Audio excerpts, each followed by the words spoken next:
Target group 2 mission institute APSC group 2 mains test సిరీస్లో భాగంగా మనం ఇప్పటి వరకు 105కు పైగా టెస్టులు నిర్వహించుకున్నాం. సో దీని గురించి టెస్ట్ సిరీస్ గురించి చాలామంది వివరాలు చెప్పమంటున్నారు. 100కు పైగా టాపిక్ వైజ్ అలానే యూనిట్ వైజ్గా టెస్టులు ఇవ్వడం జరిగింది. టాపిక్ వైజ్గా ఇవ్వడం జరిగింది. 4 సబ్జెక్టులు కూడా కవర్ చేయబడ్డాయి. ఇది అంతకుముందు 3,590 రూపాయలు ఉండేది ఈ టెస్ట్ సిరీస్ అనేది. ఎందుకంటే ఇన్ని టెస్టులు స్టేట్లో ఎవరు కూడా పెట్టలేదు ఇంత క్వాలిటీగా. దీన్ని ఇప్పుడు కేవలం 550 రూపాయలకే ఇవ్వడం జరుగుతుంది. ఎప్పుడు కూడా ప్రైజెస్ అనేవి చెప్పడానికి ఇష్టపడను, సో ప్రమోషన్ కూడా చేయడానికి ఇష్టపడను, కానీ చాలామంది అడుగుతున్నారు కాబట్టి మీకు ఇప్పుడు చెప్తున్నాను. సో మెయిన్స్ టెస్ట్ సిరీస్ అనేది మనకు అందుబాటులో ఉంది 550 రూపాయలకే. ఇది కూడా కొన్ని రోజులు మాత్రమే ఉంటుంది. ఎందుకంటే క్వాలిటీ అలానే క్వాంటిటీ రెండూ ఉన్నాయి. సో కాబట్టి ఇచ్చిన అవకాశాన్ని సద్వినియోగపరచుకోండి. ఇందులో అన్ని టెస్టులు ఉంటాయండి. మొత్తం కూడా 4 సబ్జెక్టులకు సంబంధించిన అన్నీ కూడా కవర్ అవుతాయి. అలానే ప్రెస్ ఇన్ఫర్మేషన్ బ్యూరో పిఐబికి సంబంధించిన టెస్టులు కూడా ఉన్నాయి. పిఐబి అలానే పిఐబి ఇయర్ ఎండ్ రివ్యూ, వీటి నుంచి కూడా మనకి రోజు ఏదో ఒక టెస్ట్ అనేది అప్లోడ్ చేయబడుతుంది. మనకు తెలుసు పోయినసారి గ్రూప్ 1 కానీ లేకపోతే అంతకు ముందున్న తెలంగాణ గ్రూప్ 1లో కానీ గ్రూప్ 2లో కానీ ప్రెస్ ఇన్ఫర్మేషన్ బ్యూరో నుంచి చాలా క్వశ్చన్స్ వచ్చినాయి నేరుగా. పిఐబి ఇయర్ ఎండ్ రివ్యూ కూడా చాలా important.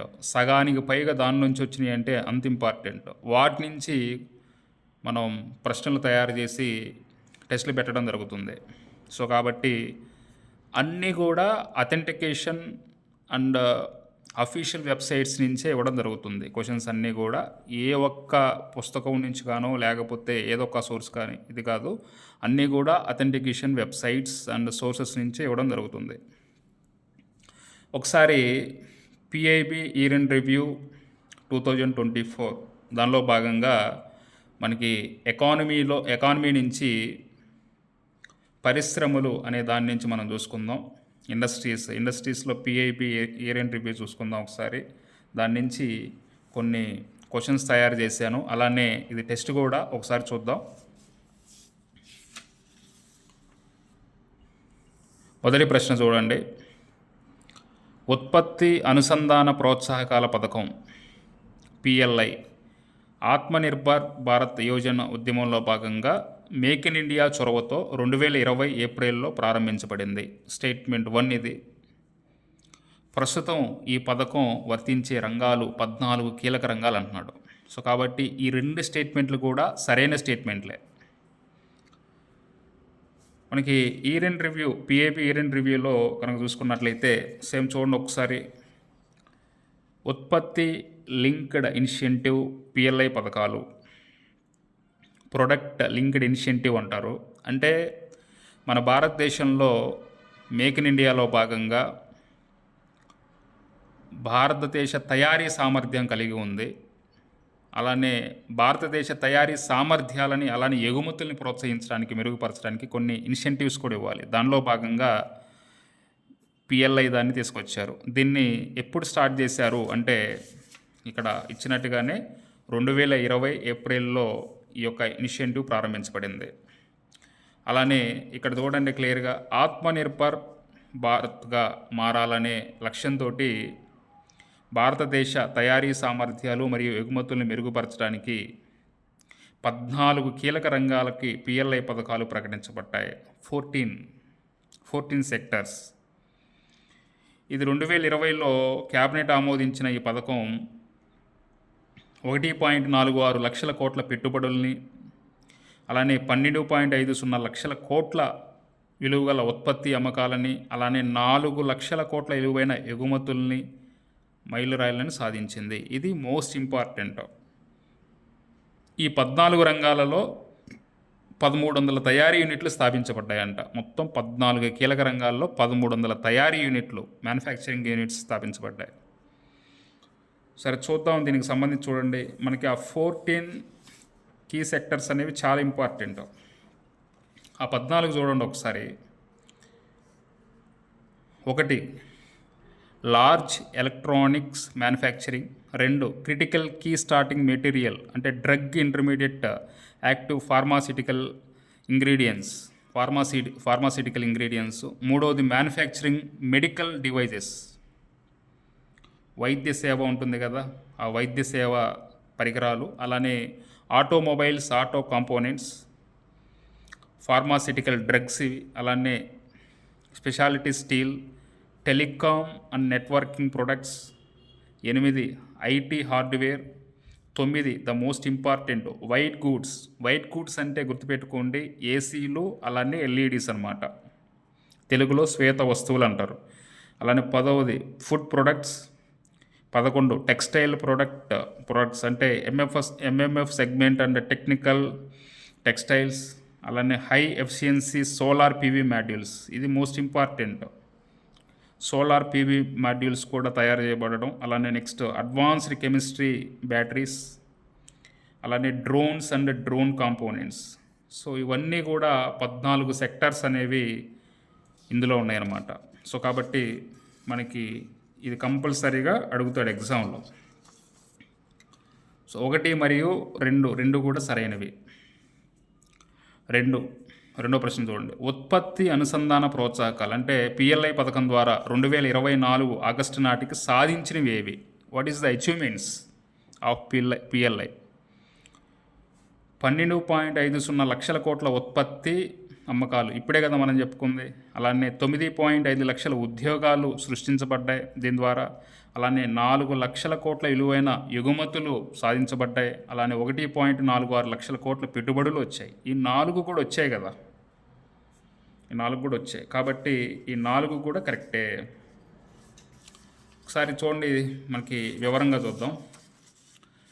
PLI scheme key achievements చూడండి. పెట్టుబడులు ఎంత వచ్చాయి? 1.46 లక్షల కోట్లు.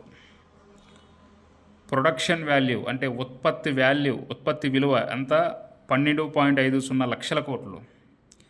అలానే ఉద్యోగాలు ఎన్ని సృష్టించబడ్డాయి? 9.5 లక్షల కోట్లు, డైరెక్ట్ ఇండైరెక్ట్, ప్రత్యక్షంగా పరోక్షంగా. అలానే ఎగుమతులు 4 లక్షల కోట్ల విలువైన ఎగుమతులు సృష్టించబడ్డాయి దీని ద్వారా. ఇది చాలా మోస్ట్ ఇంపార్టెంట్ ఇది. ఓకే, పిఐబిలో ఉన్న ఇన్ఫర్మేషనే మీకు చెప్తున్నాను. సో కాబట్టి 1, 2, 3, 4 అన్నీ కూడా కరెక్టే. నెక్స్ట్ 3వ ప్రశ్న చూడండి.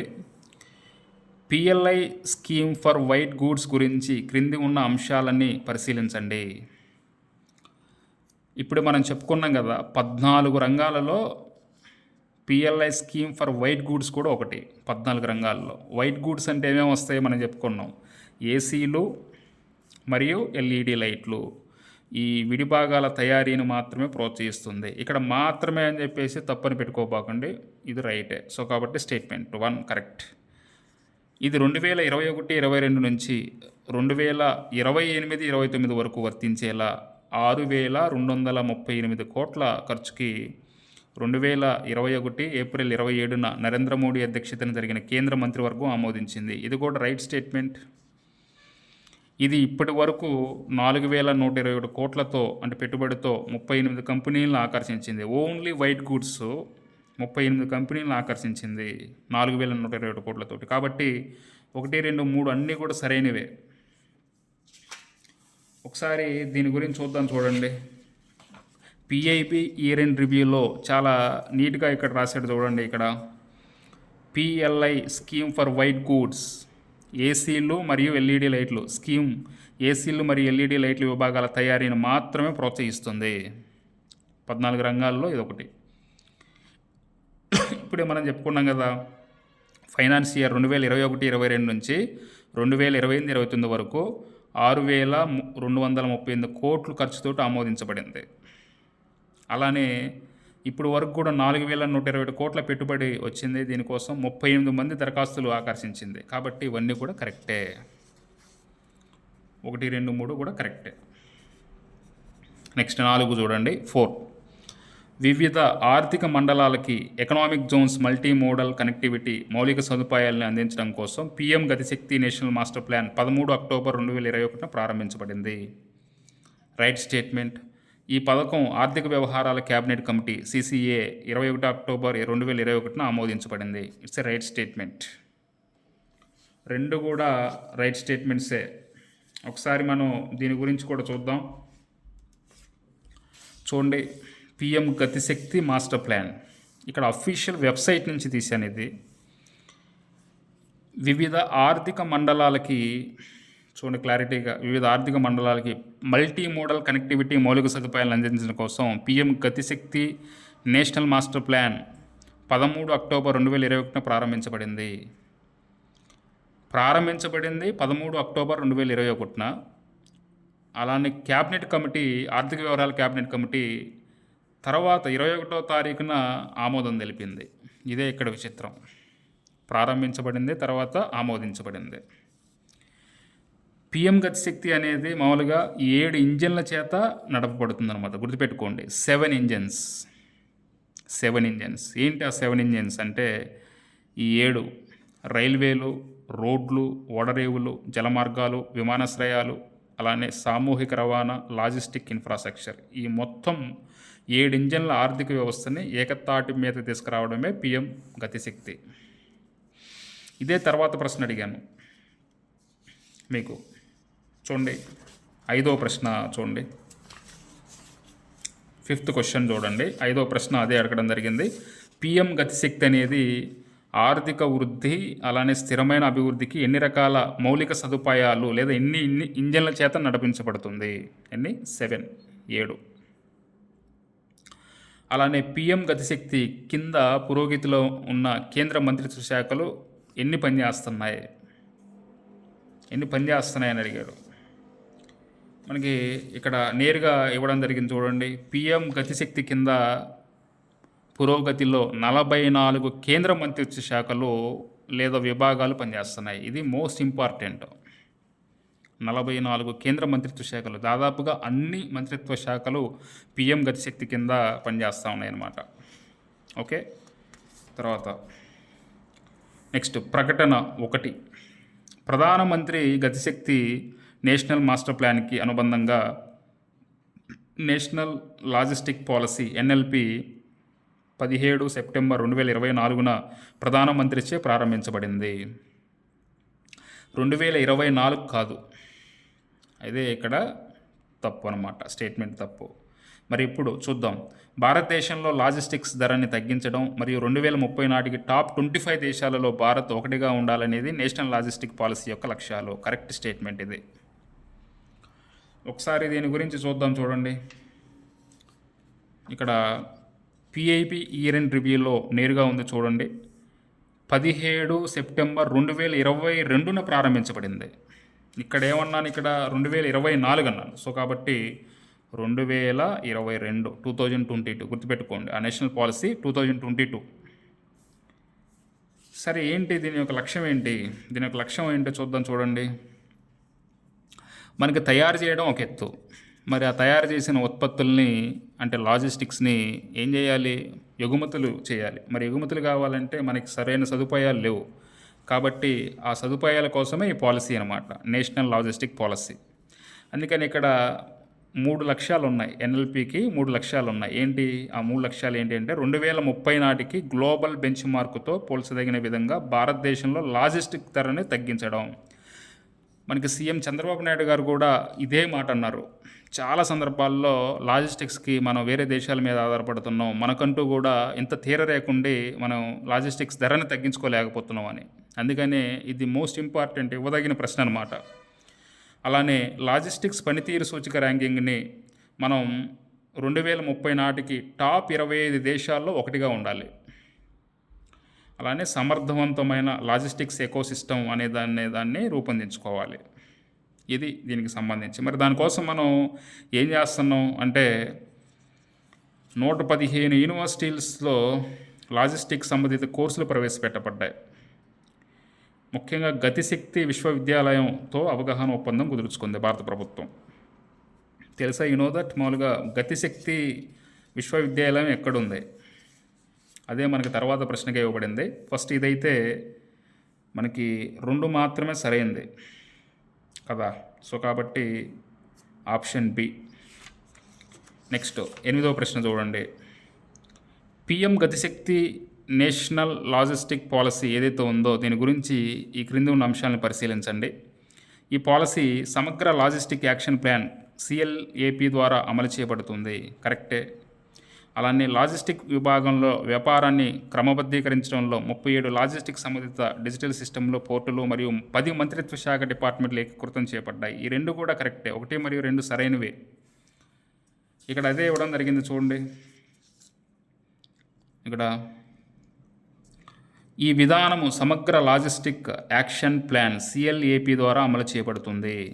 అలానే లాజిస్టిక్ విభాగంలో 37 లాజిస్టిక్ సంబంధిత డిజిటల్ సిస్టంలో పోర్టల్ 10 మంత్రిత్వ శాఖలు ఏకీకృతం చేయబడ్డాయి. ఇది మనల్ని అడుగుతాడు. అలానే గతిశక్తి విశ్వవిద్యాలయం భారతదేశంలో ఎక్కడ ఏర్పాటు చేయబడింది? ఇది కదా మోస్ట్ ఇంపార్టెంట్. ఎక్కడ? గుజరాత్లోని వడోదర. ఓకే. తర్వాత లాస్ట్ అండ్ ఫైనల్ మొదటి స్టేట్మెంట్ చూడండి. మేక్ ఇన్ ఇండియా ఇనిషియేటివ్ ఏదైతే ఉందో దాని ప్రధానమంత్రి ఆగస్టు 15, 2014 ఎర్రకోటపై ప్రకటించారు. కరెక్ట్. ఆ రోజు ప్రధానమంత్రి స్వాతంత్ర దినోత్సవం రోజున 2014 కొత్తగా ఇండియా ప్రభుత్వం వచ్చింది. ఆ రోజున ప్రధానమంత్రి మేక్ ఇన్ ఇండియా ఇనిషియేటివ్ని స్టార్ట్ చేయాలని చెప్పేసి సాక్షాత్ ఎర్రకోట మీద నుంచి ప్రకటన చేశారు. మేక్ ఇన్ ఇండియా పథకాన్ని ప్రధానమంత్రి సెప్టెంబర్ 25, 2014 అధికారంగా ప్రారంభించారు. సెప్టెంబర్ 25వ తారీఖున ప్రారంభించడం జరిగింది. ఎందుకు మేక్ ఇన్ ఇండియా అంటే మనకి ఆవిష్కరణలు, కొత్త ఆవిష్కరణల్ని ప్రోత్సహించడము, అలానే తయారీ రంగాన్ని ప్రోత్సహించడం కోసం మేక్ ఇన్ ఇండియా. మనం వేరే దేశం మీద ఆధారపడకుండా మనం ఓన్గానే తయారు చేసుకోవాలనేదే దీని యొక్క ఉద్దేశం అన్నమాట, అన్ని వస్తువులని. సో కాబట్టి 1, 2, 3 సరైనవి, 3 కూడా సరైనవి. ఇది. సో ఇలా మనకి పేపరు సెట్టింగ్ ఇలా ఈ విధంగా ఇవ్వబడుతుంది. Thank you.